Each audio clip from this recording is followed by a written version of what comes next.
Welcome back to my channel. কেমন আছো তোমরা সবাই? আশা করি তোমরা সবাই খুব ভালো আছো, আমরা খুব ভালো আছি। আজকে আমি প্রথমেই জানাবো আমার যেসব বন্ধুদের আজকে ঈদ, তাদের সবাইকে জানাই ঈদ মোবারক। তোমরা খুব খুব ভালো করে তোমাদের ঈদ কাটাও। এটা তো খুশির ঈদ, কিন্তু এবছর একটু খুশিটা কোথাও কম হবে, কারণ নিজে নিজে ঘরে থেকেই নিজের মতো করে তোমাদেরকে ঈদ পালন করতে হবে। যাই হোক এই ইয়ার যদি সমস্ত কিছু ঠিকঠাক হয়ে যায়, নেক্সট ইয়ার তোমরা আরও ভালোভাবে খুব বড় করে ঈদ পালন করতে পারবে। তাই তোমরা খুব খুব খুব ভালো করে তোমাদের ঈদটা পালন করো। তাছাড়াও হচ্ছে আজকে আমাদের বিদ্রোহী কবি নজরুল ইসলামের শুভ জন্মদিন, তার চরণে জানাই আমার শতকোটি প্রণাম। তাই তো, তা আজকে হচ্ছে সোমবার মানে সঙ্গীতের অফিস ডে স্টার্টিং, কিন্তু আজকেও কাজ করতে পারিনি, কারণ আমাদের কালকে রাত্রি 9টা থেকে নেটের প্রবলেম। এখনো পর্যন্ত কোনো রকম নেট আসেইনি। দুঃখিত। করছো? ও বলছে করছি তো, কারণ নেটের প্রবলেম, নেট আসেনি। তারপর আবার মোবাইলের নেটের দ্বারা কাজ করছে, এর জন্য পাশ থেকে বলছে কাজ করছি তো। কাজ করছে, কিন্তু নেটের প্রবলেম ছিল বলে তো সকালবেলা থেকে কোনো রকম কাজ করতে পারিনি। অনেকক্ষণ মানে ওই নেটের ব্যাপারে প্রবলেম হলো, তারপরে আবার নিজের মোবাইলে নেট রিচার্জ করে মোবাইল দ্বারা করছে। জানি না আজকে আমার ভিডিও আপলোড কি হবে, কালকে যে ভিডিওটা এডিটিং করে রেখেছি সেটা আদৌ আপলোড করতে পারবো কি না সেটাও জানি না, কারণ নেটের এতটাই বাজে সমস্যা চলছে এখন। আর আমার স্নান, আজকে আমি রান্নাবান্না করে স্নান করেছি জানো, কারণ পুজোর দায়িত্ব হচ্ছে সঙ্গীতের, সেই জন্য আমি রান্নাবান্না করলাম, তারপরে স্নান করলাম। আর একটু চুলে অ্যালোভেরা জেল টেল লাগিয়েছি, তারপর মানে অ্যালোভেরা জেল লাগিয়ে রাখলে তো আধ ঘন্টা রাখতেই হয়, তা আধ ঘন্টা ওটা রেখে তারপর স্নান করলাম। তার সাথে মুখেও মানে জেল টেল এসব মেখেছি। আর তিয়াসকেও আমি স্নান করানোর আগে তিয়াসকে স্নান করিয়ে দিয়েছি, ও গেছে পাশের বাড়ি খেলতে। ওর বাবার স্নানটা হলে তারপর এসে ওকে নিয়ে আসবো, নিয়ে এসে খাওয়াবো, মানে আমরা সবাই একসাথে খাওয়া দাওয়া করবো। আর আজকে বেশ আবহাওয়াটা ঠিকঠাক আছে, গরম আছে, ভালোই গরম আছে, কিন্তু খুব হাওয়া দিচ্ছে। তোমরা একটা হাওয়ার আওয়াজ পেতে পারো, কারণ এই আমি আজকে মানে কাল থেকেই আরম্ভ হয়েছে। এই যে সামনেই আমাদের গেটটা হচ্ছে, মেন গেটটা হচ্ছে দক্ষিণ সাইডে, তা দক্ষিণ দিকে প্রচুর হাওয়া দিচ্ছে। মানে গেটটা পুরো খোলা রেখে আমি যখনই যাই করছি, কালকে রাত্রে খাওয়াও এখানে কমপ্লিট করেছি, মানে সন্ধ্যে থেকে, কালকে সন্ধ্যে থেকে বেশিরভাগ টাইমটাই আমরা এখানটায় থাকছি, কারণ দক্ষিণে এই গেটটা খুলে রাখলে এত হাওয়া আছে, মানে মনটা জুড়িয়ে যাচ্ছে। বলে না, প্রকৃতির হাওয়া একটা দেখবে আলাদা ফিলিংস হয়, মানে ওই হাওয়ার সাথে ফ্যানের হাওয়াই বলো বা এসির হাওয়াই বলো, কোনো কিছুরই তুলনা হয় না, বা কুলারের হাওয়াই বলো, কোনো কিছুর তুলনা হয় না। প্রকৃতির হাওয়ার একটা আলাদা ফিলিংস, তাই না বলো? আর রান্না কি কি করেছি সেগুলো চলো তোমাদের সাথে শেয়ার করি। বললাম না, এই দেখো এটা হচ্ছে আমাদের গেটটা খোলা, আর আমি এখানে বসে বসে কথা বলছিলাম, বুঝতে পেরেছো? সঙ্গীত গেছে স্নানে, ও স্নান থেকে এসে পুজো সারবে, তারপরে আমাদের খাওয়া দাওয়া। আর তোমাদের সাথে আজকে মেনুটা শেয়ার করিনি, কি কি রান্না করেছি। আজকে আমাদের লাঞ্চের মেনু এখানে সব রেডি করা আছে। এটা হচ্ছে মৌরলা মাছ আর পেঁয়াজের ভাজা। কালকে যে মোচা করেছিলাম তার একটু বেঁচে গেছিলো, সেটাই একটু গরম করে নিয়েছি ফ্রিজ থেকে বের করে। আর এখানে আছে একটু পটল আর কাঁকরোল ভাজা। এটা হচ্ছে লাউ আর আলু দিয়ে পোস্ত। আর তিয়াসের এখানে ঝাল লাদা পোস্ত তুলে রাখা আছে।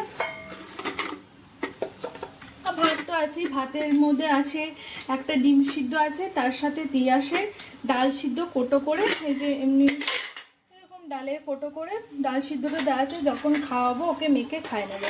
ওকে পোস্ত, ডিম সিদ্ধ আর ডাল দিয়ে খায় নেবে। তুমি আমার বাবা কিস করেছো তো?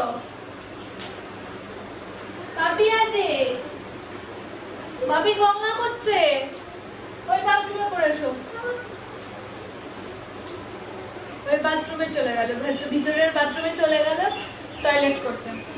এখন অনেকটা বলতে পারে, আবার মাঝে মধ্যে প্যান্টটা করে দিয়েছে, প্যান্টটা একটু করে দিয়েছে, কেন তো পুরোটা হয়নি, ওই জন্য পুরোটা করার জন্য এই বাথরুমে ঢুকলে, এই বাথরুমে তো ওর বাবি স্নান করছে, ওই জন্য আবার ওই বাথরুমে গেল। আবার টয়লেট করবে, টয়লেট করে জল দিয়ে দেবে, দরজা লাগিয়ে দেবে। জল দিয়েছ? ওরে বাবা রে, কি? হ্যাঁ দেখতে পেয়ে গেছে, যে বেঁধেছে দেখতে পেয়ে গেছে। জিজ্ঞাসা কি? ব্যান্ড, হেয়ার ব্যান্ড, লিপস্টিক, আই। তো এটা কে? এটা কে? কে এটা কে?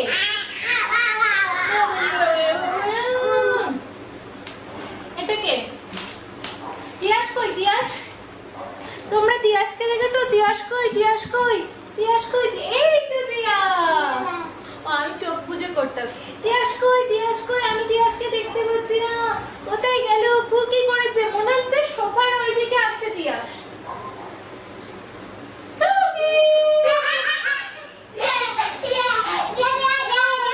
ধরে ফেলেছি। একটা হামচি দাও।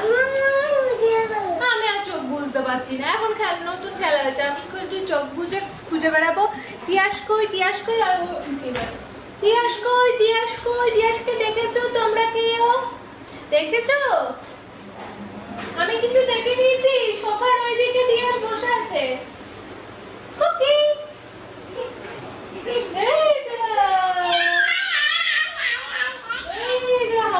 চলে এসছে। তিয়াস ফিশ খাবে না ডিম খাবে? না আমি আর পাচ্ছি না।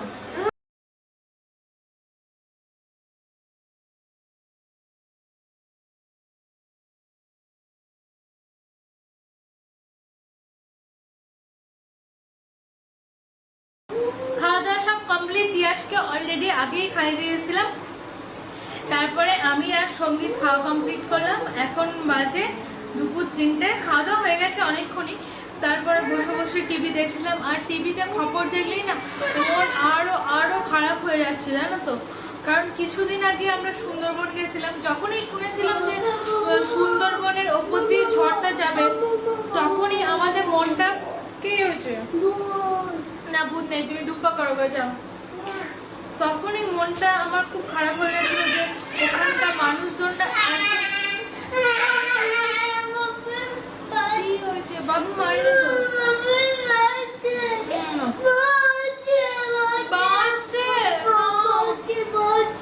বসছে। বাবি কাজ করবে না? বাবি কাজ করবে তো।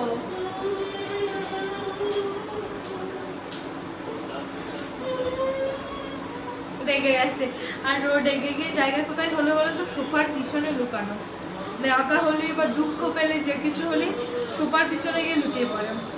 তো যে কথাটা বলছিলাম, কিছুদিন আগে আমরা সুন্দরবন গিয়েছিলাম, তো আমরা দেখতেই পেয়েছিলাম। ওখানে ঘুরে আসার পর আমার খুব মায়া লেগেছে। ওখানকার মানুষজন এত গরিব, মানে চিন্তার বাইরে। মানে তারা এখনো পর্যন্ত পুকুরের জল খায়, তারপর সবারই ঘরে পানীয় জলের ব্যবস্থা নেই। কোথাও দূরে দূরে টিউবওয়েল আছে, সেই সব টিউবওয়েল থেকে জল তুলে এনে খায়। তো এখনই দেখলাম গোসাবার একটা মানে গ্রাম, সেখানে নাকি 350 বাড়ি ছিল, সেখানে মাত্র মুষ্টিমেয় 10 থেকে 15টা বাড়ি দেখা যাচ্ছে। পুরোটা কথা বলতে হলো কি? যাও বাথরুমে যাও। পুরোটা নাকি জলে ডুবে গেছে। আমার মন আরো খারাপ হয়ে গেল। বাবিকে ভয় দেখিয়ে দেবো। আমার মন তো ওইসব দেখে আরো খারাপ হয়ে গেল। সত্যি আমাদের এখানে খানিকক্ষণ কারেন্ট থাকছে না বা ইন্টারনেট কানেকশন থাকছে না, এইসব নিয়ে আমরা চিন্তিত। কিন্তু ওইসব মানুষজনের কোনো ঘর নেই, বসতি নেই, কিচ্ছু বের করতে পারেনি। মানে ঘর থেকে ঘরে যেটুকুই তাদের জিনিসপত্র ছিল সেটুকুও বের করতে পারেনি। তারা কি করে থাকবে? এইগুলো ভাবলে না মনে এগুলো কষ্ট হবে। আমি যেদিন শুনেছিলাম যে সুন্দরবনে মেন ঝড়টা আছড়ে পড়বে, তখন থেকেই আমার প্রচুর মানে কষ্ট হচ্ছিল যে কি হবে তাদের, এই অবস্থায় কি হবে বলো। তারপরে তাই এখন আবার খবরে দেখছি মানে তাদের অবস্থা যা তা, ওখানে জলের মানে এলাকাটা প্লাবিত হয়ে গেছে, ও সব বাড়িঘর ডুবে গেছে। তারপর তাদের বাড়িতে অনেক মানুষজন বলছে কিছু জিনিসপত্র বের করেনি, তাদের কাছে সম্বল হচ্ছে একটা সরকার থেকে তিরপল দিয়েছে, সেই তিরপল। আর তোমার অমনি করতে নেই বাবাই, এত বদমাশি করে না।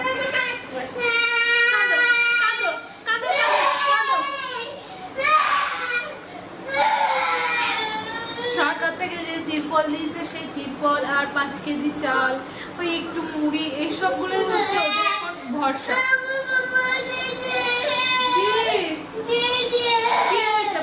আগে বলে দে কি হয়েছে। যাও বাথরুমে, বাথরুমে করে এসো। এত জ্বালায় না ছেলেটা। চলো ওকে ঘুম পাড়াতে হবে, অলরেডি 3টা বেজে গেছে। ওকে ঘুমটা পারিনি, আমি একটু রেস্ট নিয়ে নিই। তারপর তো কথা মাসি আসবে, মাসি কাজকর্ম সারবে, আর তখন আমি রেস্ট নিয়ে একটু উঠে আমি আমার কাজকর্ম সারবো। চুলটা এখনো শুকায়নি জানো, এই আমার চুল গ্রীষ্মকালে না শুকাচ্ছে না, তার ফলে বেঁধে রেখে দিচ্ছি। এই জন্যই আমার চুলে যত সমস্যা হয় গ্রীষ্মকালে, প্রচুর প্রচুর চুল পড়তে হয়। দেখেছো ক্যামেরার যে স্ট্যান্ডটা পিছনে জিনিসপত্র নিয়ে ঘটাচ্ছে। হ্যালো বন্ধুরা, গুড ইভিনিং। বিকালবেলায় তিয়াসকে নিয়ে ছাদে গেছিলাম, ছাদ থেকে ওকে নিয়ে এলাম খেলা করতে। এখন বাজে সন্ধ্যে 6:30। তা এখন আমি বানাবো একটু পকোড়া। তা এটা হবে কি যেন বলে, ছোলার ডাল। ছোলার ডালে পকোড়া। ছোলার ডালটাকে বিকালবেলায় একটু ভিজিয়ে রেখে দিয়ে গেছিলাম। আর চলো কি করে বানাই সেটা দেখতে থাকো। দেখো এখানে আমি মিক্সিতে নিয়ে নিয়েছি ছোলার ডাল, যেটা ভিজিয়ে রেখে দিয়েছিলাম। এর মধ্যে দেব 2টো কাঁচা লঙ্কা, রসুন, আর দেব আদা কুচি।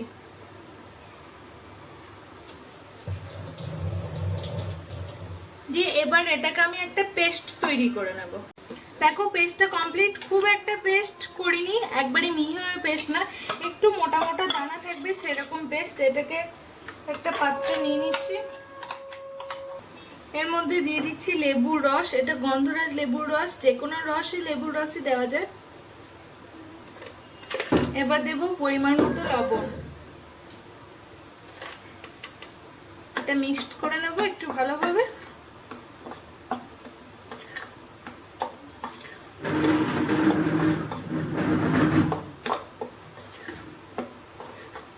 ব্যাস, পকোড়ার এই পেস্টটা কিন্তু আমার রেডি। ছোলার ডালে বলো, হাত দিও না, হাত দিও না। ছোলার ডালে পকোড়ার পেস্টটা রেডি। সাদা তেল গরম করতে দিচ্ছি, সাদা তেলই ফ্রাই করব।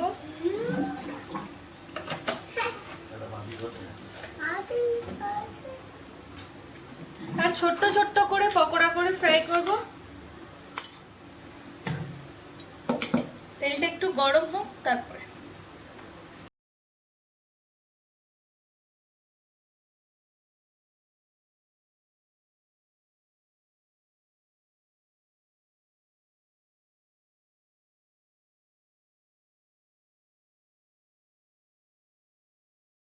গরম গরম পকোড়া রেডি। এই পকোড়াটা কলকাতার ফেভারিট, মানে কলকাতার স্ট্রিট স্টাইল পকোড়া। কলকাতায় যারা এসছে তারা সবাই জানে এই ডাল পকোড়া কলকাতায় খুব প্রচুর পরিমাণে পাওয়া যায় আর দারুণ টেস্টি হয়। এই পকোড়াটার সাথে একটা দেয় আমাদের চাটনি, সেটা দিয়ে খেতে এটা জাস্ট জমে দেয়। কিন্তু আমার চাটনিটা বানানো হয়নি, পকোড়াটা বানানো হয়েছে, তার সাথে আছে চা।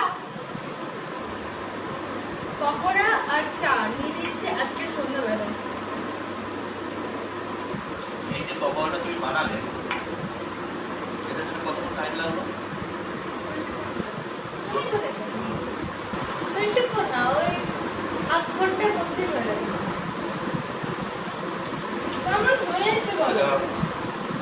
পকোড়ার মধ্যে যদি ইনগ্রিডিয়েন্টগুলো ইউজ করেছো, খুব করে সব কটা ইনগ্রিডিয়েন্ট এর মধ্যে যত উপযুক্ত মাত্রাতে আছে, এবং এটা যে ফ্রাইটা করেছো, ফ্রাইটা যতটা সময় ধরে করা উচিত ছিল ততটাই তুমি করেছো। অতএব এই পকোড়া বানানোর ইয়েতে তুমি কম এলে। আমি কবে গেছি ভালো হয়েছে, বাইরে যেতে হয়েছে আমাদের চাকরিতে থাকলে জমে যেত না।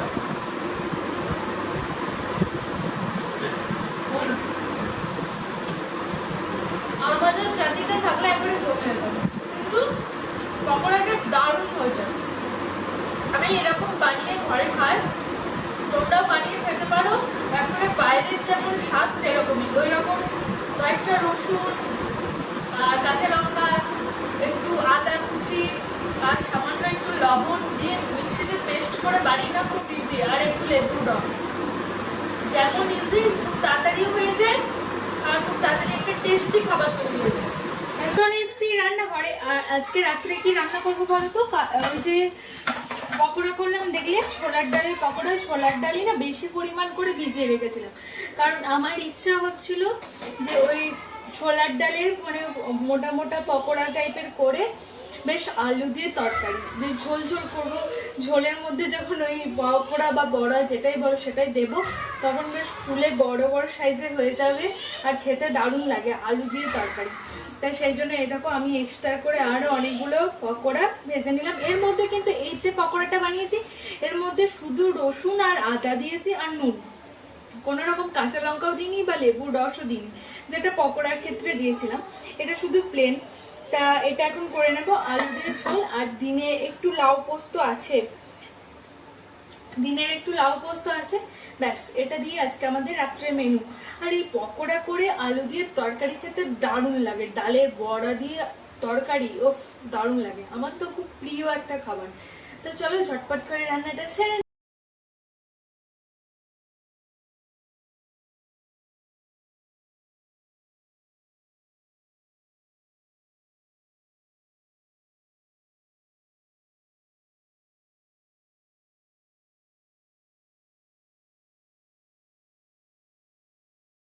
খাওয়া দাওয়া সব কমপ্লিট। কেমন হয়েছিল বলো তরকারিটা? ভালো হয়েছিল। হ্যাঁ, বড়াগুলো কেমন লাগছিল? বড়াগুলো পুরো বড়া, একবারে পুরো রসালো বড়া লাগছিল। বড়াগুলোর মধ্যে রস টুকে টুকে একটু ফুলে গেছিল, দারুণ খেতে লাগছিল তরকারিটা। দারুণ খেতে লাগছিল। আমার কথা কথায় খালি পিছনে পিছনে ল্যাস না, এটা তুমি একটা দারুণ এতে বোঝানো যায় না, দুটো দারুণ হলে ব্যাপার দারুণটা পোক্ত হয়। তাহলে দারুণ দারুণ দারুণ খেতে লাগছিল, বুঝছে? এবার বোঝা গেছে? মানে আরো পোক্ত হবে, আরো আর বেশি কথা হলে আবার তেতো হবে। বেশি গল্প তাহলে আর বেশি বলছি, ওখানে সব। তিয়াসে খাওয়া তো আগে ছাড়িয়ে দিয়েছি, তিয়াসকে এবার ফ্রেশ করবো, আমিও ফ্রেশ হবো। চুলটা একটু তেল নেবো, কারণ কালকে ভেবেছি সব মানে তেল কোনো আর শ্যাম্পু ট্যাম্পু নেবো না, কালকে তেল লাগিয়ে রাখবো। আর রোজ শ্যাম্পু যদি করি তাহলে চুলটা ড্রাই হয়ে যাবে, সেটা আরও প্রবলেম। আর ওরা মোবিল লাগে কি বদমাস দেখো, জেনারেটার এখন চলছে তো, জেনারেটারের কাছ থেকে ওই গার্ডকে বললেই পাবে। কি বদমাস দেখেছো? জেনারেটার চলছে মনে করতে। আর সঙ্গীত তো রাত্রেবেলায় কাজ করবে বলেই দিয়েছে, ও আবার নেট রিচার্জ করলো ফোনে, কত 6 GB নেট রিচার্জ করছে, কিন্তু আমাকে নেট দিচ্ছে না, আমি কোনো ভিডিও আপলোডও করতে পারছি না, কিচ্ছু না। আজকে ভিডিও আপলোড হয়নি, জানি না এই ভিডিওটা করছি, এই ভিডিওটা কালকে আপলোড হবে নাকি সেটাও জানি না, কালকে নেট আসবে নাকি, করে তো রেখে দিচ্ছি, জানি না এখন কি হবে। আর কি জানো এখন এইটা যখন ওনারা দেখবেন তার মানে এটা কষ্ট, যে এটা প্রমাণিত হয় যে ভিডিওটা আপলোড হয়েছে। ঠিক বলে নি? যখন দেখবেন আপনারা যখন দেখতে পাচ্ছেন ভিডিওটা, তার মানে এটা আপলোড হয়েছে, এটা প্রমাণিত হয়। আর একই তো এই গেল আমফান, তারপরে মানে আবহাওয়া দপ্তর নাকি খবর দিয়েছে প্রচুর ভারী বৃষ্টি হবে, মানে প্রচুর প্রচুর, তার মানে ঘূর্ণিঝড় হতে পারে। আবার ঘূর্ণিঝড় হতে পারে, বললো তো, মানে কালবৈশাখী। কালবৈশাখী ঝড়, কালবৈশাখী ঝড় সাথে প্রচুর বৃষ্টি হবে, মানে হতে পারে। মানে এখন বলছে তো তাই। না, মানে কি বলবো, এর উপরে যদি আবার বৃষ্টি হয়ে যায়, এই সে কি কলকাতাতে একটা- কিছুই ঠিক হলো না। এই কলকাতা আশেপাশে যেখানে মানে আমাদের যে জায়গাগুলো বিধ্বস্ত হয়েছে সেখানে কোনো ঠিকই হলো না, তার মধ্যে যদি আবার বৃষ্টি হয়ে যায় সব আবার ইয়ে হয়ে যাবে। কি অবস্থা হবে বলুন তো? মানে একই তো এরকম অবস্থা, আমফানে এখনো কিছুই চারিদিকে ঠিক হয়ে উঠলো না, তারপরে আবার সে কি বলে না, মরার উপর খাড়া হিস করে এসো যাও, এরকম একটা কিছু কথা আছে। খারার ওপর মরা গা হতে হয়, মরার ওপর খারাপ গা। তা কিছু একটা এরকম কথা আছে, জানি না, আমি বলতে পারছি না ঠিকঠাক। হ্যাঁ, মরার ওপর খারাপ। মানে যার মিনিং হচ্ছে মানে একটা কিছু যেতে না যেতে আবার একটা অবস্থায় আসে। সবাই জানে। এই লোকটাকে না তোমাকে আমি আমার সামনে আনবো না। আমি একা একা আমি একটা ব্লগ করবো, আমার ব্লগে সবাই থাকবে, আমাকে দলে নেবে না বলছে, তাহলে আমি আলাদা করবো। আমার সাথে ভিডিও হবে কবে দেখে? ভিন্ন হওয়ার তো কিছু নয়, সমস্ত জায়গাতেই স্বামী স্ত্রী হচ্ছে, স্বামীর বিরোধী পক্ষ হচ্ছে স্ত্রী। আমি যা বলবো তার বিপরীত বলাটাই হচ্ছে বিপরীত বলছি আমপানে তো সব হয়ে গেছে বিপরীত আর মাথা গুলিয়ে চলে বিপরীত আর অপোজিট মিলে বিপোজিট বিপোজিট হচ্ছে স্ত্রী আমি বিপোজিট মানে বিরোধী পক্ষ তো আমি ঠিক বললেও তোমার বিরোধিতা করা যায় তাই না আর ভুল বললে তো বিরোধিতা তো হবে মানে বিরোধিতা কি সেখানে ধর্নায় বসে যাবো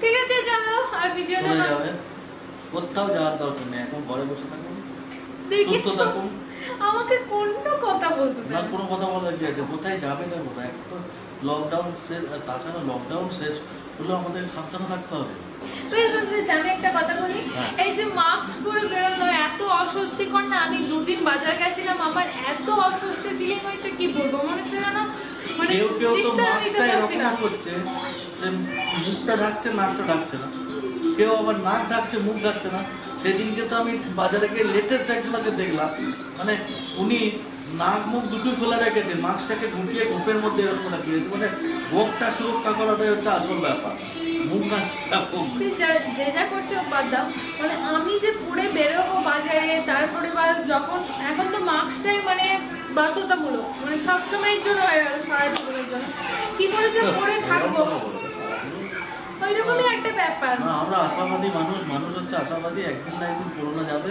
সেদিন আমাদের মুখ থেকে মাস্ক খুলে পড়ে যাবে এই ঠাকুর করোনাকে দূর করে দাও আর মানে ঠাকুরও মনে হয় আমাদের কথা শুনছে না কেন শুনবে না ঠাকুর সবসময় কথা শোনে কিন্তু আমরা যে প্রাকৃতিক বিপর্যয় কেন এসছে আমরা প্রকৃতিকে রুষ্ট করেছি তার জন্য এসছে মানুষ প্রকৃতিকে রুষ্ট করেছে তার জন্য এসছে প্রকৃতি নিজেকে ইয়ে কি বলছে নিজেকে ইয়ে করছে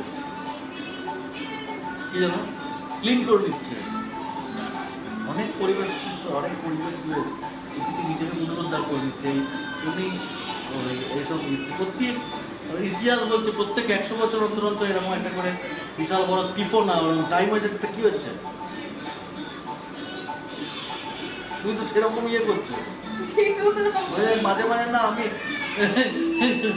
নাকি খুব বেশি বেশি কথা বলি তা আমি একবার বলেছি যে আমি যখন বেশি বেশি কথা বলবো তুমি তখন কাঁদবে তুমি কাঁদবে আমি সংযত হবো তাই এরকম করে একবার ট্রেনেতে করে বাড়ি যাচ্ছি এই ভিডিওটা এত বড় করতে দিতে পারবো ছেড়ে দাও অন্যদিন বলবো আমি আর থাকবো না আমি চললাম ওটাই ওই গল্পটা অন্য একদিন শুনে নেবে কারণ ভিডিওটা অলরেডি অনেকটা বড় হয়ে গেছে আরো বড় হয়ে যাবে ঠিক আছে তোমরা সবাই ভালো থেকো সুস্থ থেকো এবং সবসময় হাসি খুশি থেকো যেটা আমি বলে থাকি আর ভেবো না যে গল্পটা বলবে না সঙ্গীত গল্পটা অবশ্যই বলবে তোমাদের সাথে শেয়ার করবে ঠিক আছে চলো tata bye bye good night সবাই ভালো থেকো সুস্থ থেকো এবং সব সময় স্মাইল করতে থেকো আর ফ্যামিলির লোকেদের সাথে টাইম স্পেন্ড করো তাছাড়া তো আর কিছু করার নেই এখন বাইরে বেরোনো যাচ্ছে না ঠিক আছে চলো আমি আর বকর বকর করবো না tata bye bye good night